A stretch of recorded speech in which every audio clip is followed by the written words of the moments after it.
Parlons maintenant de spécificité des cellules dans l'interface Jupyter par rapport aux variables. Donc deux choses à dire. Premièrement, c'est que les cellules gardent mémoire des variables qu'on utilise dans d'autres cellules, dans des cellules utilisées antérieurement. Par exemple, si j'écris x égale 42, et puis je sais pas, je fais par exemple 10 fois x. Je valide. Bien. Maintenant, je passe à la cellule qui est en dessous. Je peux écrire d'autres variables, y égale 100. Et puis, je peux faire print 10 fois y. Mais dans cette cellule, j'y reviens, je peux aussi utiliser x. C'est-à-dire que dans cette cellule-ci, eh bien, le nom de x n'a pas été oublié. Donc, je peux par exemple écrire ici plus x. Et il va le reconnaître. Je valide, et vous voyez que ça a fait 1042. Si on veut réinitialiser l'état de la mémoire des variables, c'est possible. Pour ça, il faut aller dans le menu kernel et restart. Donc, si on clique sur ce menu, eh bien, on va voir donc un panneau qui nous demande si on veut vraiment redémarrer, parce qu'on va perdre le nom de toutes les variables, enfin le contenu et même le nom des variables. Donc, j'accepte. Et donc, ça veut dire quoi? Ça veut dire que si je revalide cette cellule, comme le x égale 42 avait été validé dans la cellule précédente, eh bien, le x ici est inconnu. Le y, lui, il est connu parce qu'il est défini avec cette initialisation. Et donc, si je fais ça, majuscule entrée, eh bien, le code va planter parce qu'il ne reconnaît pas x. C'est normal, puisqu'on avait réinitialisé la mémoire. Parlons maintenant de la deuxième propriété des cellules Jupyter, c'est qu'elles admettent la complétion. C'est-à-dire, supposons que j'écrive une variable, que je définisse une variable chou-fleur égale 42. Donc là, j'appuie sur la touche entrée, et en fait, l'éditeur mémorise le nom chou-fleur. Et je vais entrer une deuxième variable, mettons chou rouge égale 100. Et puis, admettons que je veuille accéder, que je veuille afficher la somme des deux. Donc, par exemple, je commence à taper chou. Et en fait, j'ai un mécanisme qui me permet de compléter l'initiale d'une variable, la partie initiale. Donc, j'appuie maintenant sur la touche Tab, et si Jupyter rencontre une variable qui commence par CHO, il va me la présenter. Donc, j'appuie, et vous voyez qu'il y a un petit menu qui apparaît, où il y a toutes les variables qui commencent par CHO. Et là, je peux parcourir ce menu et choisir la variable qui m'intéresse. Donc là, je vais appuyer sur Entrée parce que je vais prendre chou-fleur.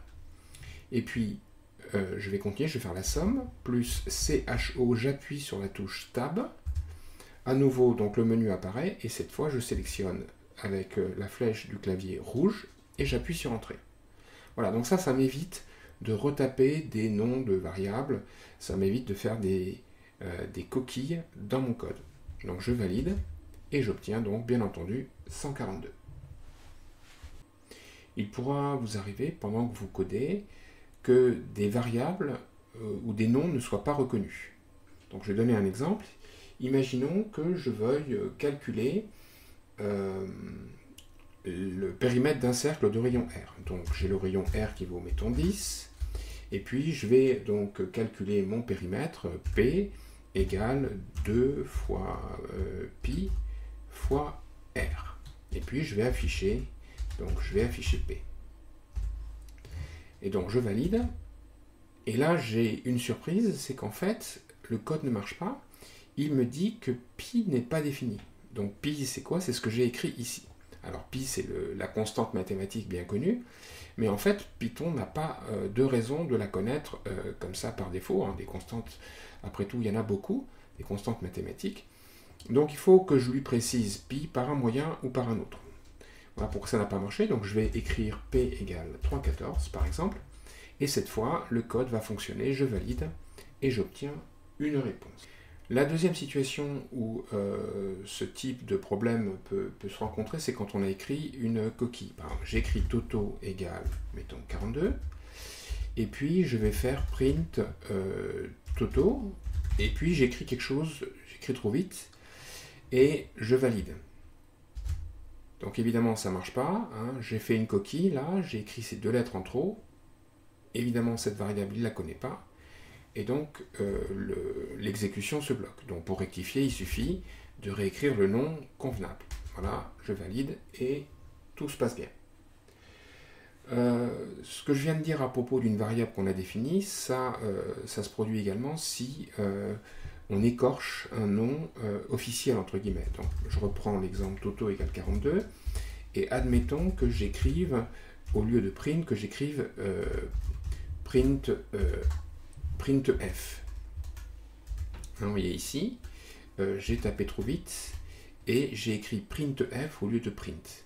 Alors, le mot printf n'est pas connu, et donc le code va planter. Pour rectifier, il suffit juste de supprimer le f. À ce moment-là, on voit que la coloration syntaxique change, le mot devient vert, parce qu'il est reconnu par l'éditeur, et à ce moment-là, tout fonctionne bien. Une opération fréquente en programmation, c'est la réaffectation de variables. Donc supposons que j'ai une variable x qui vaut 42. Et puis, dans la suite de mon programme, un peu plus loin, je suis amené à réaffecter x. Donc je peux réaffecter x, bien sûr, à x égale 10. Alors là, il faut peut-être que je valide le x. Voilà. Donc, je peux réaffecter x égale 10 et faire d'autres calculs avec ce nouveau x. Mais je peux aussi affecter x à quelque chose qui dépend de x. Par exemple, je peux faire un truc du genre x égale 2x plus 10. Ça veut dire quoi? Donc je vais peut-être afficher x avant et après. Donc print x et puis print x. Voilà, je valide. Donc qu'est-ce qui se passe? Eh bien, le premier print il m'affiche 42, c'est normal. J'avais affecté 42 à x. Et puis, qu'est-ce qui s'est passé ici? Eh bien, c'est le principe même de l'affectation. Donc comment fait Python pour affecter? Il commence par regarder le membre de droite. Il l'évalue. Donc ici, pour l'instant, x vaut 42, donc il fait 2 fois 42 plus 10. Et ça vaut 94. Et désormais, x vaut non plus 42, mais 94. Ça veut dire, entre autres choses, que le x initial est perdu. Si par exemple x c'était un nombre très compliqué, 1, 2, 3, 4, 5, 6, 7, 8, 9, 10, 11 par exemple, donc je valide ici, et puis je valide la cellule en dessous, j'obtiens donc un nouveau x, qui est 2, 4, 6, 9, etc. Mais surtout, le x initial, lui, je l'ai perdu, je n'y ai plus accès. Donc ça se comprend très bien. Il y avait une étiquette x qui était placée sur l'objet 1, 2, 3, 4, 5, etc. Et ici, j'ai retiré le post-it qui était placé sur cet objet et je l'ai placé ailleurs, si bien que l'objet qui est là n'est plus référencé. Donc comment remédier à cette situation? Donc je vais ouvrir une nouvelle cellule. Voilà. Donc comment remédier à cette situation? Donc je vais reprendre mon x qui est ici. Et puis je vais reprendre le code qui est là et je vais y remédier. Je vais essayer de faire en sorte de ne pas perdre la valeur qui est ici. Donc pour ça, en fait, il suffit de mettre une deuxième étiquette sur cet objet. Donc je vais l'appeler par exemple y. Donc je peux faire comme ça. Et à ce moment-là, donc si je valide le code, majuscule entrée, bon, j'ai toujours x qui vaut ça, mais je n'ai pas perdu trace de cet objet parce qu'il apparaît dans y. Donc si je fais print y, eh bien je retrouve la valeur initiale. Ce que je pouvais aussi faire, plutôt que d'écrire x égale y égale, etc., je pouvais tout simplement aussi écrire y égale x. À ce moment-là, je gardais une trace de ce nombre-là parce qu'il était référencé par y. Une opération très fréquente de réaffectation, c'est l'incrémentation. Je vais donner un exemple. Imaginons qu'on ait une variable qui vaille 42. Et puis, donc, je valide. Et imaginons donc que je vais insérer une nouvelle cellule. Imaginons que dans le courant du programme, je sois amené à réaffecter x. Donc déjà, je vais afficher le x qui est ici, et puis je vais réaffecter x, mais je vais le réaffecter à lui-même plus 1. Donc ce type d'affectation, quand on augmente de 1 la valeur d'une variable numérique, ça s'appelle une incrémentation. Donc je vais afficher la nouvelle valeur de x, et qu'est-ce que ça donne? Eh bien évidemment ça donne donc 42 qui était la valeur initiale, et après réaffectation, après incrémentation, x vaut 43. Le point qu'il faut, donc ça c'est une opération relativement fréquente, d'incrémenter une variable d'une unité, mais le point qui est important ici de remarquer, c'est que x égale x plus 1, ce n'est pas une égalité. C'est vraiment une affectation. Le signe égal, c'est le signe de l'affectation, puisque x égale x plus 1, c'est mathématiquement impossible. Il n'y a aucun nombre x qui soit égal à x plus 1. Bien, pour finir, on va faire un petit exercice corrigé qui consiste à échanger deux variables. Donc, plus précisément, on a deux variables x et y. Donc ici, elles référencent 42 et 100. On pourrait donc afficher les valeurs. Et on demande d'écrire un code donc ici, à la place de ce qui est écrit là, pour que, quel que soit le choix des valeurs des variables, quand on exécute ce code et qu'on affiche, eh bien, les valeurs sont inversées. C'est-à-dire que ici, ça affiche par exemple 42, 100, et après ce code, ça va afficher 100, 42. Donc il s'agit d'échanger les valeurs des variables. Avant de regarder le code, on va regarder une présentation qui explique le processus d'échange des variables. Regardons comment on échange des variables en Python. Donc j'ai deux variables x et y qui pointent la première vers 42 et la deuxième vers 100. Et je voudrais donc échanger le contenu des variables. Donc la première solution qui vient à l'esprit, ça consiste tout simplement à faire ceci. C'est-à-dire à faire pointer x sur 100, puisqu'après tout, c'est ce qu'on veut à la fin, c'est que x pointe vers 100. Le problème si on fait ça, c'est qu'on perd une référence, ou la référence qu'on avait vers 42. L'objet 42, je n'y accède a priori qu'avec x.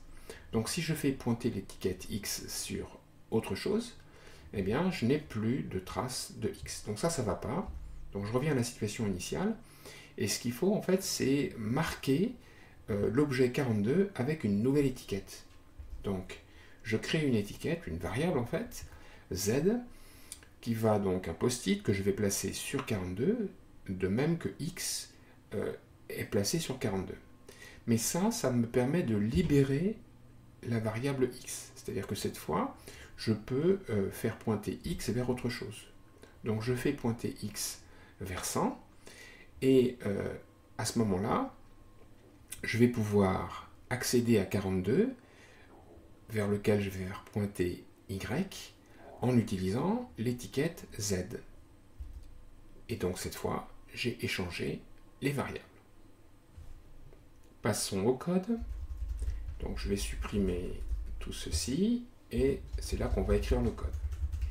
Donc on va imiter en fait ce qu'on a vu dans la présentation. On a vu qu'il fallait créer une étiquette temporaire, donc qui s'appelle z.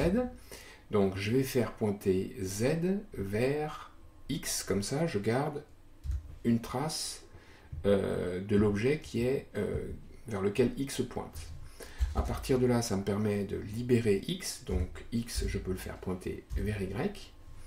Et puis comme je dois échanger des variables, il faut que je fasse pointer y vers le contenu qui pointait initialement vers lequel x pointait, c'est-à-dire actuellement z. Donc je fais y égale z. Et si je valide, eh bien je vais voir qu'il y a eu échange. Hein, j'avais donc x égale 42, y égale 100, et je vois bien que c'est inversé ici. J'ai x égale 100, y égale 42. Je peux essayer autre chose. Hein. Je mets 420 et puis 1000. Je revalide. Et le même code fonctionne pour ces deux nouvelles variables.